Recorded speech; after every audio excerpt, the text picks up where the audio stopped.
Hey there viewers, I'm David Winn. Happy Halloween and a very happy birthday to myself. I'm here to give you this week's segment of Everyone's a Critic. This week we're covering the newest Robert Eggers film, The Lighthouse. Before I get into the overall review, I should probably explain the premise of the film, just to give everyone a good idea of what to expect if you're planning on going to see it. Two men arrive at a decrepit and rundown lighthouse to be its keepers for the next month. Once a storm approaches, though, the men are marooned, and a power struggle between the two begins to take place. The men try to survive through the never-ending storm that rages outside and within themselves. Similar to Eggers' previous film, The Witch, The Lighthouse creates an eerie atmosphere where the viewer wonders if they're watching a psychological drama or something more supernatural. The film does a great job of delving into the dynamic of Thomas and Winslow, played by Willem Dafoe and Robert Pattinson's, respectively. The characters are subjected to psychological and paranormal torture from multiple outlets.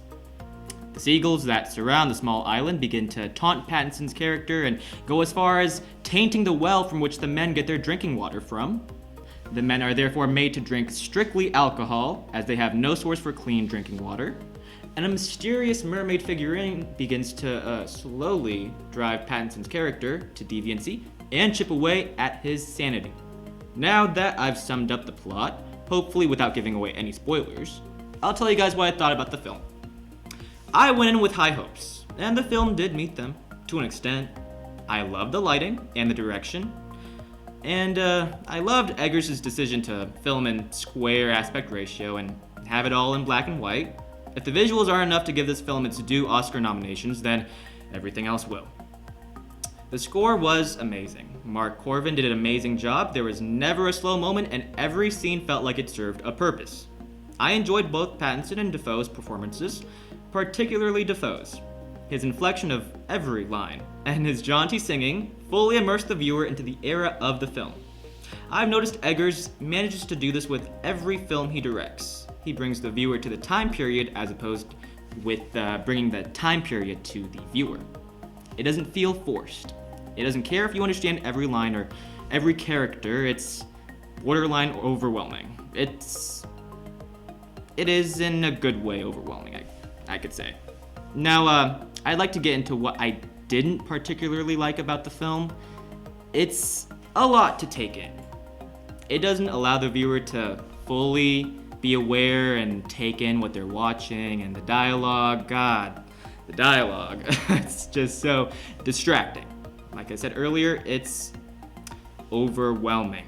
I can only listen to a Captain Ahab impersonation for so long before I clock out. Maybe there'll be some cinephiles out there who go in with more knowledge on the time period, so they'll understand the dialogue. For the general viewer, the dialogue might just drive them nuts. Dafoe's character, in particularly, gives the most convoluted execution of lines and monologues I've heard. God.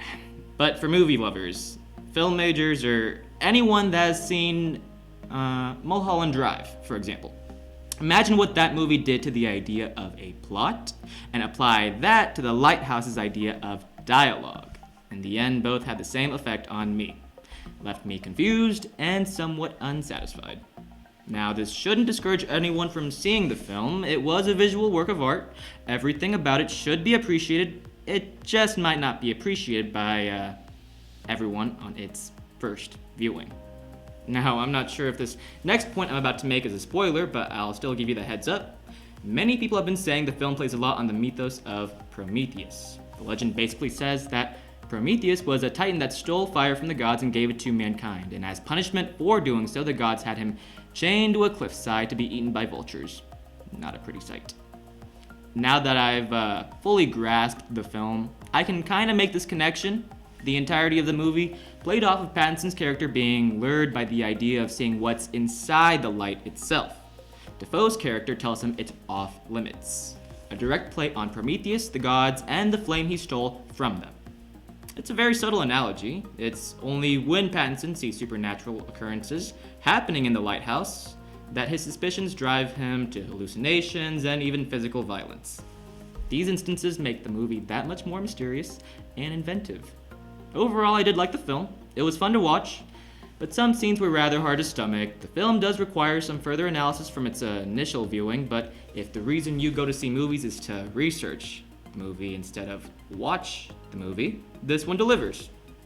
Also, I have the biggest man crush on Robert Pattinson, so that definitely made it more worthwhile to watch.